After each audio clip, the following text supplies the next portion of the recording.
ಇದನ್ನು ಚರ್ಚೆ ಮುಂದುವರಿಸಲಿಕ್ಕೆ ಮಾನ್ಯ ಮುಖ್ಯಮಂತ್ರಿಗಳು. ಮಾನ್ಯ ಸಭಾಧ್ಯಕ್ಷರೇ, ನಮ್ಮ ಈ ಸದನದ ಸದಸ್ಯರಾಗಿದ್ದಂಥ ಹಿರಿಯರಾದಂಥ ಶಾಮನೂರು ಶಿವಶಂಕರಪ್ಪನವರು ನಿನ್ನೆ ನಿಧನರಾಗಿದ್ದಾರೆ. ಅವರ ಆತ್ಮಕ್ಕೆ ಶಾಂತಿ ದೊರಕಲಿ ಅಂತೇಳಿ ಒಂದು ಸಂತಾಪ ಸೂಚಕ ನಿರ್ಣಯವನ್ನು ಕರೆದಿದ್ದೀರಿ.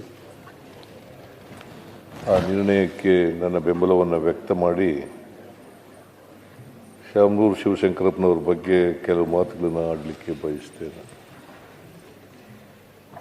ಶಾಮನೂರು ಶಿವಶಂಕರಪ್ಪನವರು ದೇಶದಲ್ಲಿಯೇ ಒಬ್ಬ ಹಿರಿಯ ಶಾಸಕ. 2023ರಲ್ಲಿ ಆಯ್ಕೆಯಾಗಿ ಇಲ್ಲಿವರೆಗೂ ಕೂಡ ನನ್ನ ಜೊತೆಯಲ್ಲಿದ್ದರು. ಜೊತೆಗೆ ನನ್ನ ಜೊತೆ ನನ್ನ ಮಂತ್ರಿಮಂಡಲದಲ್ಲಿ ಮಂತ್ರಿಯಾಗೂ ಕೂಡ ಕೆಲಸ ಮಾಡಿದರು. ಅವರು 2016ರಲ್ಲಿ ನಾನು ಮಂತ್ರಿಮಂಡಲ ರೀಸಫಲ್ ಮಾಡಿದಾಗ ಆಗ ಅವರು ನನ್ನ ಮಗನಿಗೆ ಮಾಡಿ ಅಂತೇಳಿ ಮಲ್ಲಿಕಾರ್ಜುನ ಎಸ್ ಮಲ್ಲಿಕಾರ್ಜುನ ಅವರನ್ನು ಮಂತ್ರಿ ಮಾಡ್ತಕ್ಕಂಥ ಕೆಲಸವನ್ನು ಮಾಡಿದ್ರು. ಮೈಕ್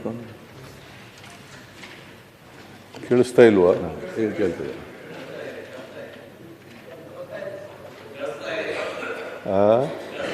ಕೇಳಿಸ್ತಾ ಇದೆ. ಓಕೆ.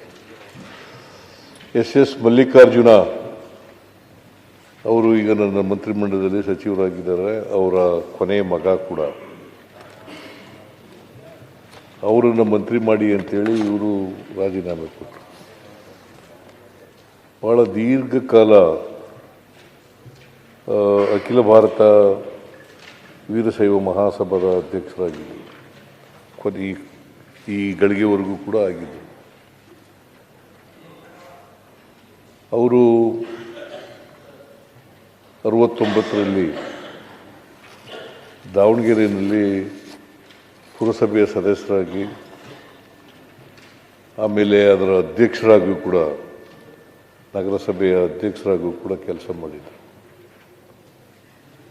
ತಮ್ಮ 63ನೇ ವಯಸ್ಸಿನಲ್ಲಿ ಶಾಸಕರಾದರು. 1994ರಲ್ಲಿ ಶಾಸಕರಾದರು. 6 ಬಾರಿ ಶಾಸಕರಾಗಿ ಆಯ್ಕೆಯಾಗಿದ್ದರು. 6 ಬಾರಿ. ಒಮ್ಮೆ ಸಂಸತ್ತಿನ ಸದಸ್ಯರಾಗೂ ಕೂಡ ಆಯ್ಕೆಯಾಗಿದ್ದರು. ಅವರು ಭಾಳ ದೀರ್ಘಕಾಲ ರಾಜಕೀಯದಲ್ಲಿದ್ದರು. ಇವತ್ತು ದಾವಣಗೆರೆಗೆ ಅದು ಆರ್ಥಿಕವಾಗಿ, ಸಾಮಾಜಿಕವಾಗಿ, ಶೈಕ್ಷಣಿಕವಾಗಿ ಮುಂದುವರೆದಿದ್ದರೆ ಶಾಮನೂರು ಶಿವಶಂಕರಪ್ಪನವರು ಕಾರಣ ಅಂತಕ್ಕಂಥ ಮಾತುಗಳನ್ನು ಹೇಳಲಿಕ್ಕೆ ಬಯಸ್ತಾ ಇದ್ದಾರೆ. ದಾವಣಗೆರೆಯನ್ನು ವಿದ್ಯಾಕಾಶಿಯಾಗಿ ಮಾಡಿದರು. ಇಂಜಿನಿಯರಿಂಗು ಮತ್ತು ಮೆಡಿಕಲ್ ಕಾಲೇಜುಗಳು, ಇತರ ಸಂಸ್ಥೆಗಳನ್ನು ತೆಗೆದು ಭಾಳ ದೀರ್ಘಕಾಲ ಬಾಪೂಜಿ ವಿದ್ಯಾಸಂಸ್ಥೆಯನ್ನು ಪ್ರಾರಂಭ ಮಾಡಿದವರೇ ಇವರು. ಒಬ್ಬ ವ್ಯಾಪಾರಗಾರರಾಗಿ ಪ್ರಾರಂಭ ಮಾಡಿ ಅವರು ಸಾಮಾಜಿಕ, ಆರ್ಥಿಕ, ಶೈಕ್ಷಣಿಕ, ಸಾಮಾಜಿಕ ಕ್ಷೇತ್ರಗಳಲ್ಲಿ ತಮ್ಮದೇ ಆದಂಥ ಛಾಪನ್ನು ಮೂಡಿಸಿದ್ದಾರೆ. ಇವರು ಅಲ್ಲಿ ದಾವಣಗೆರೆ ಇವತ್ತೇನಾದರೂ ಅದಕ್ಕೆ ಹೆಸರುವಾಸಿಯಾಗಿದ್ದರೆ, ಇಡೀ ಕರ್ನಾಟಕದಲ್ಲಿ ಹೆಸರುವಾಸಿಯಾಗಿದ್ದರೆ ಶಾಮನೂರು ಶಿವಶಂಕರಪ್ಪನವರು ಮಾಡಿದಂಥ ಕೆಲಸದಿಂದ ಆಗಿದೆ ಅಂತಕ್ಕಂಥ ಮಾತುಗಳನ್ನು ಹೇಳಲಿಕ್ಕೆ ಬಯಸ್ತಾ ಇದ್ದಾರೆ. ಇವರು ಜವಳಿ ಭಾಳ ಉತ್ಕೃಷ್ಟವಾಗಿತ್ತು ದಾವಣಗೆರೆಯಲ್ಲಿ. ಅದರ ಅವನತಿ ಪ್ರಾರಂಭ ಆಯಿತು. ಆಗ ಶಾಮನೂರು ಶಿವಶಂಕರಪ್ಪನವರು ದಾವಣಗೆರೆಗೆ ಒಂದು ಬ್ರ್ಯಾಂಡ್ ನೇಮನ್ನು ತಂದುಕೊಡ್ತಕ್ಕಂಥ ಕೆಲಸವನ್ನು ಮಾಡಿದ್ರು. ಸೊ ಅಂಥವರು ನಮ್ಮನ್ನು ಅಗಲಿದ್ದಾರೆ. ಭಾಳ ದೀರ್ಘಕಾಲ ನಮ್ಮ ಕಾಂಗ್ರೆಸ್ಸಿನ ಟ್ರೆಷರರ್ ಕೂಡ ಆಗಿದ್ದರು. ಭಾಳ ದೀರ್ಘಕಾಲ ಟ್ರೆಜರರ್ ಆಗಿದ್ದರು. ಆಮೇಲೆ ಎಲ್ಲರ ಜೊತೆ ಎಲ್ಲರೂ ಸ್ನೇಹ ಇಟ್ಕೊಂಡಿರ್ತಕ್ಕಂಥ ಕೆಲಸ ಮಾಡ್ತಾರೆ. ಎಲ್ಲರ ಜೊತೆ ಸ್ನೇಹ, ಯಾಕಂತಂದರೆ ಯಾರೂ ಕೂಡ ಅವ್ರಿಗೆ ವೈರಿಗಳಿರಲಿಲ್ಲ. ಅಜಾತ